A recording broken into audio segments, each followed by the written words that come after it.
Okay, it looks like we're recording. This is my Merlin style Steadicam, and I know what you're all thinking. You're all thinking, well, it's not uber balanced, and you're right, it's not. That's because this is the Canon Rebel XT, which is a still cam I happen to be filming with the T3i using a Zoom H2 microphone for the sound. So anyway, this is kind of a copy of a couple of different designs that I've seen online. If you look at one of my last videos, you'll see how I did the handle with the gimbal. If you remember from the last video, there's actually a screw that goes up through there. That just screws into this conduit box in the existing hole for the screw. I just routed it out a little bit with a reamer, and it's screwed right in there. I think you're going to want to get that pretty close so that you don't crack the PVC. So yes, this is a piece of 90-degree conduit. It's 3/4, and then I have two 45s.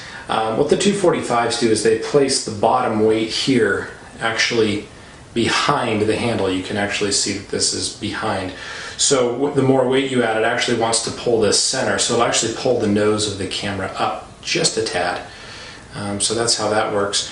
Right now this isn't perfectly balanced, like I said, because I've got the wrong camera on there. This is actually balanced for the, I believe, the slightly heavier T3, but you can see how it works, basically translating motion rather than up and down bumpy motion. It translates it into more of a side-to-side or a twisting style motion. This is the conduit box. The way the camera attaches to the conduit box is fairly simple. I actually reamed out a hole in the top of and in the bottom of the conduit box when it was all together, and then I used an eye bolt. The eye bolt is right here, and it runs up all the way through the conduit box and screws into the bottom of the camera. I used a washer on the bottom of the eye bolt so that it would stay put, and I used a neoprene washer on top so that the camera had a little bit more grip. Looking back now, I probably would have used two neoprene washers to help give it just a tad more grip. As far as the weights go, I'm using just fender washers and conduit hangers, as you can see here. These are large fender washers and a small one. I actually built this entire contraption. Then I went down to Home Depot with it set up just like this, and then I, using my conduit hangers, which I'd already purchased, I purchased all this and put it together. I put a couple of bolts through my conduit hangers and then just started adding washers, just standing there in the aisle adding washers. I got some funny looks. I got mostly curious people who were wondering, hey, what are you doing? Yeah, I just added those till they were just right. I picked up a few extras in terms of washers just to make sure that if I swapped lenses or something, it would be a little bit different. And I knew I'd need the extra weight.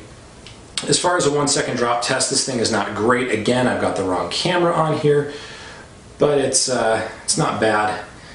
Because I've also got the wrong camera, it doesn't really want to stay put, but this is the closest thing I had to demo it and shoot a decent quality video. The conduit box has a little side connector, if you like, and I just use a slight little half-inch piece of PVC. That way it's a little easier to fly this thing. The bottom weights are nice because you can twist this side to side. So as you twist it side to side, you're actually moving the weight to one side or the other, but in very, very small increments so that you can twist and kind of trim it out. I will tell you this, Canon cameras tend to lean forward and to the right. It's because there's a little bit more mass up here. On the T3i, if you swing the screen out, it comes off to the left side, so that tends to offset it a little bit, and it's nice to be able to, on the fly, just kind of be able to twist the weight a little bit and see what it does. The eye bolt, and I don't know how easy it is to see, but the slot that is routed out, you can actually loosen this, and since our camera, if we just let it fly here for a second, our camera's pitching forward a little bit. So that would mean that my camera's a little bit too far forward, and I can loosen the eye bolt and actually hold the camera back just a tad. And when that happens, then you can you retighten your eye bolt and just see where it's at. Again, this is the wrong camera on here, so it's not really weighted for this. It's just for a demo purpose. So that's how I made it. I think the whole kit and caboodle probably cost me less than 40 bucks. I actually blew a lot of extra money on this setup because Well, I had a fantastic idea to use a piece of aluminum first, and that didn't work out real well. This is how easy it is to take the camera off. I'll pull up this piece of aluminum here in a second. Here's the box. You can see the top, how it's routed out. And this basically just slides back and forth like this. So that, you know, if you got a lighter camera, you can take it towards center. If you got a heavier camera, you can take it towards the back. One of the things that I've never heard too many people talk about with the Merlin Steadicam, and that is the fact that this right here, in fact, I think it's Slambo239 is the guy who mentioned it, but this right here is your balancing point. So anything on this side will make it go this way. Anything on this side makes it go this way. Technically, this weight is on this side, so it actually tends to act the other, you know, the other way. It wants to pull down to wherever the lowest center is that this weight will take it. So you actually want your camera behind your balancing point. This is something I learned the hard way. I tried to put my camera right on top of the balancing point, and it is a nightmare because it's just so sensitive in terms of balance at that point. So have your camera behind your gimbal, your balancing point.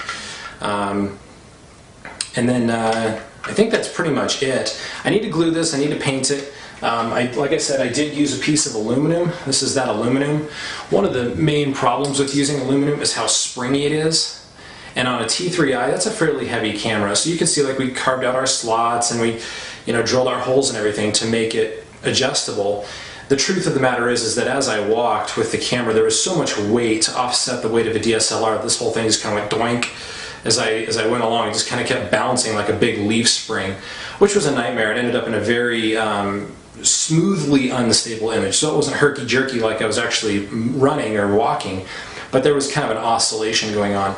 This would probably be great for something like a flip video or a small high-def cam, you know, a little handy cam. This would probably be fine because you don't need a lot of weight to offset it, so it's not going to have enough weight to really want to bounce a lot. Another way you might be able to deal with that oscillation is by maybe hooking up a cable or something to kind of hold it so that it doesn't, you know, it can't really oscillate.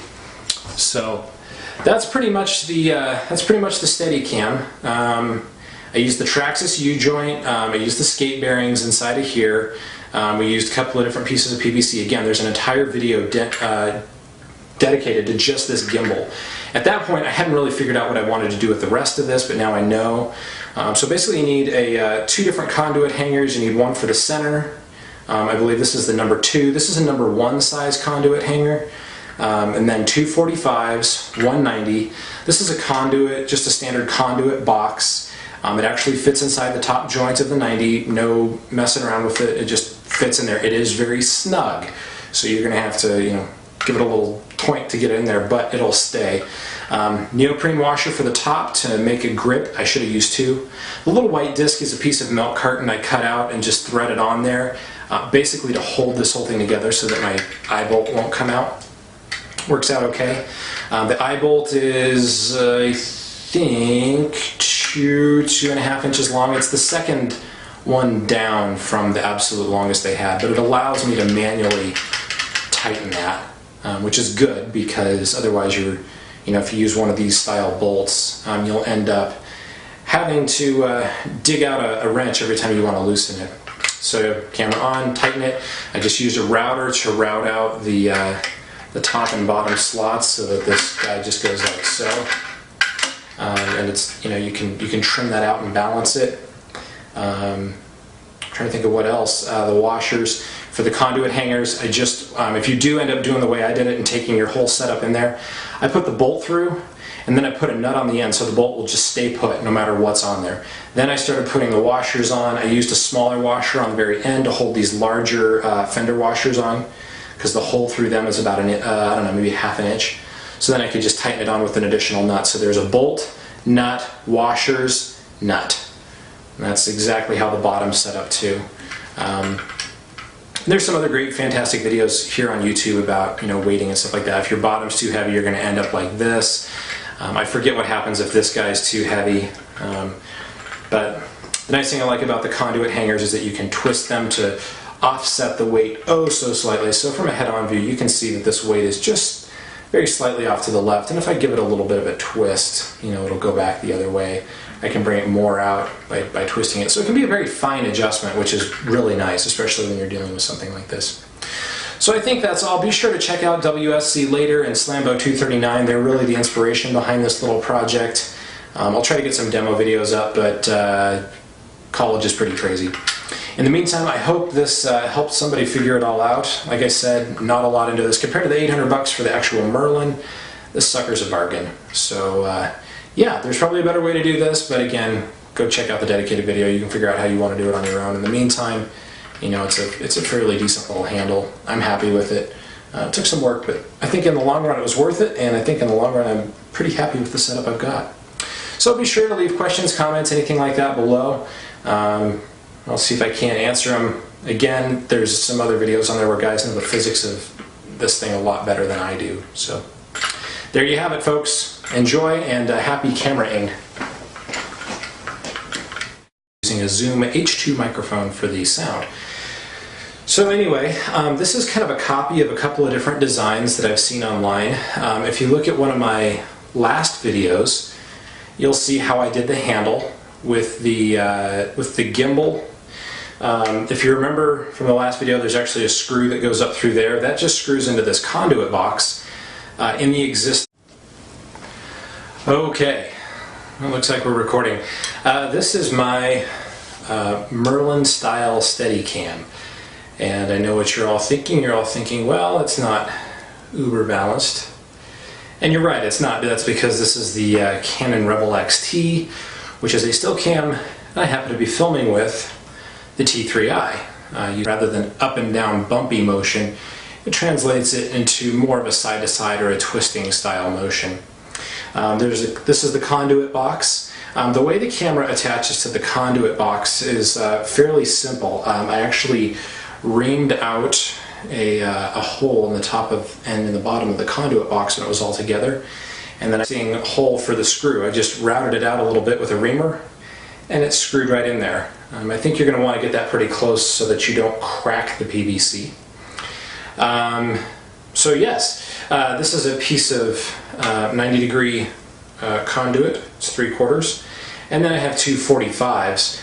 What the two 45s do is they place the bottom weight here actually behind the handle. You can actually see that this is behind. So the more weight you add, it actually wants to pull this center. So it'll actually pull the nose of the camera up just a tad. So that's how that works. Right now this isn't perfectly balanced, like I said, because I've got the wrong camera on there. This is actually balanced for the, I believe, the slightly heavier T3, but you can see how it works, basically translating motion